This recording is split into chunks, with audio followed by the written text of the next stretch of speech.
Dans un communiqué, l'Alliance nationale pour le changement, ANC, réagit à la récente attaque terroriste survenue à Kpinkankandi, dans le nord du pays, qui a coûté la vie à plusieurs soldats togolais. Le parti d'opposition demande la mise en place d'enquêtes sérieuses et indépendantes afin d'élucider les circonstances du massacre. Lecture.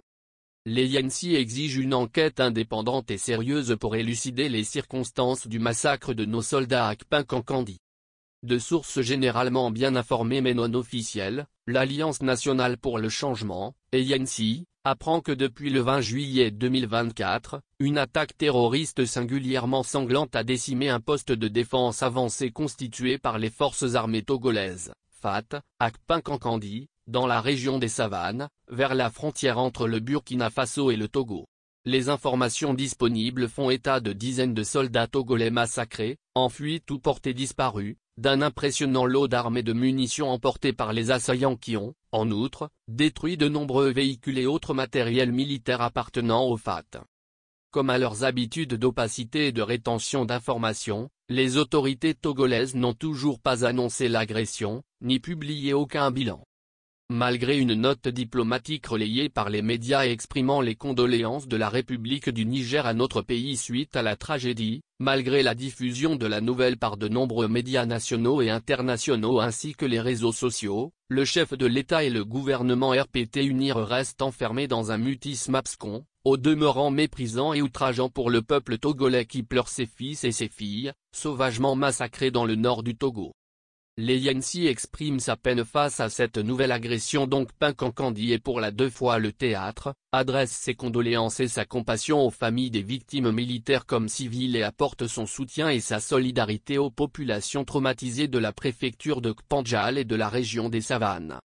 L'ANC condamne fermement cette agression ignoble et barbare et exige du ministère des Armées et du Haut Commandement militaire, la mise en place d'une commission d'enquête sérieuse et indépendante en vue d'établir les faits et d'éclairer les populations togolaises sur les circonstances de la tragédie ainsi que sur les auteurs et commanditaires.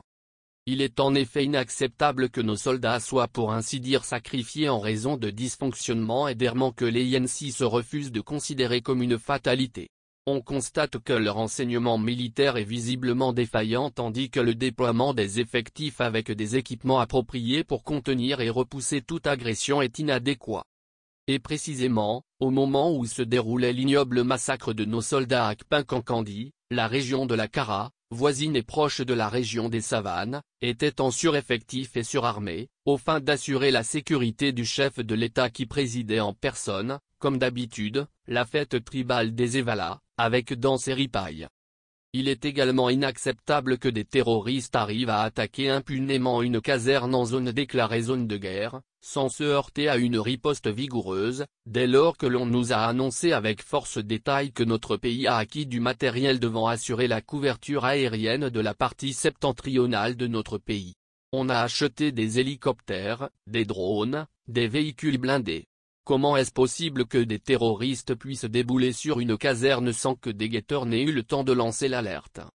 L'ANC n'aura de cesse de dénoncer ce que le RPT UNIR a fait des forces de défense et de sécurité, FDS. Malgré les importantes acquisitions de matériel militaire, nos soldats peu outillés pour faire la guerre, leur mission première pour ne pas dire unique, par contre, ils sont jetés contre les populations aux mains nues. Et sous le fallacieux prétexte du maintien d'ordre, ils n'hésitent pas à porter la brutalité policière, la violence et la terreur jusque dans leurs maisons, dans leurs chambres à coucher. Parce que la politique a été installée dans les casernes, les militaires ne sont plus en mesure de faire leur travail. Ils sont transformés à leur corps défendant en garde prétorienne pour la survie du système RPT UNIR et de son chef Fornia Sibé.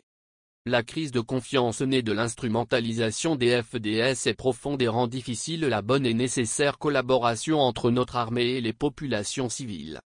L'ANC appelle le ministre des Armées, Fornia Sibé, et le haut commandement militaire à procéder à une réévaluation sans complaisance du dispositif sécuritaire national antiterroriste, et à en assurer en permanence le fonctionnement rigoureux, afin de permettre aux FDS de jouer pleinement et efficacement leur rôle sans avoir à perdre inutilement et gratuitement leur vie. Les Yensi estiment que la lutte contre l'extrémisme violent et les agressions terroristes est l'affaire de toutes les filles et de tous les fils du pays, notamment à travers les communes dont le rôle est primordial parce que proche des populations et du pays profond. Cette nécessaire et indispensable collaboration appelle elle-même la recherche permanente de l'apaisement socio-politique et de la cohésion nationale, lesquels procèdent de la culture de la transparence, de l'équité, de l'intégrité, du respect des citoyens ainsi que du respect de la Constitution et des lois de la République. Il s'agit, en effet, d'instaurer une gouvernance globale, acceptable et respectueuse de l'état de droit pour rassurer et mettre en confiance des populations togolaises traumatisées par tant d'impostures et tant de forfaitures.